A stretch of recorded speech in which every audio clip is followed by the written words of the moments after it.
சொல்லுங்க மேடம். உட்காருங்க ப்ளீஸ். ம்.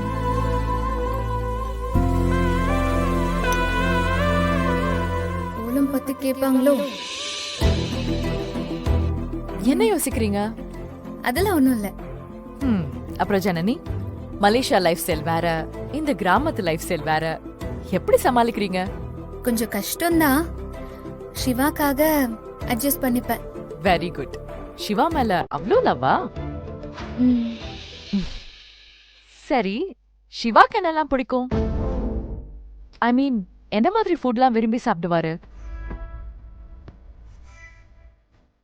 இல்ல, பர்டிகுலரா சொல்ல முடியாது.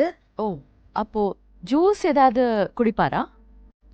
அதாவது என்ன மாதிரி ஜூஸ் பிடிக்கும்? சுகர் ஏதாவது போட்டுப்பாரா? ஐஸ் போட்டு குடிப்பாரா? இந்த மாதிரி டீடைல்ஸ்லாம் தெரியுமா? இல்ல, இப்படிதான் வேணும்னு சொல்ல மாட்டாரு.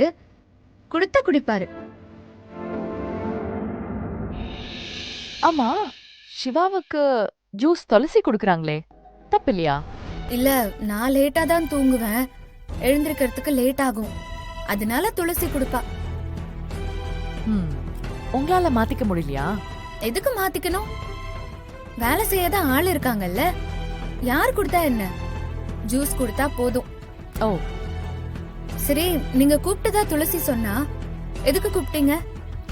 இல்ல, சும்மா உங்ககிட்ட பேசலாம் தான். Hi Siva. Hi ma'am. Ma'am juice? இல்ல இல்ல, அதுக்குள்ள துளசி ஃப்ரூட்ஸ் வேற கொடுத்துட்டாங்க.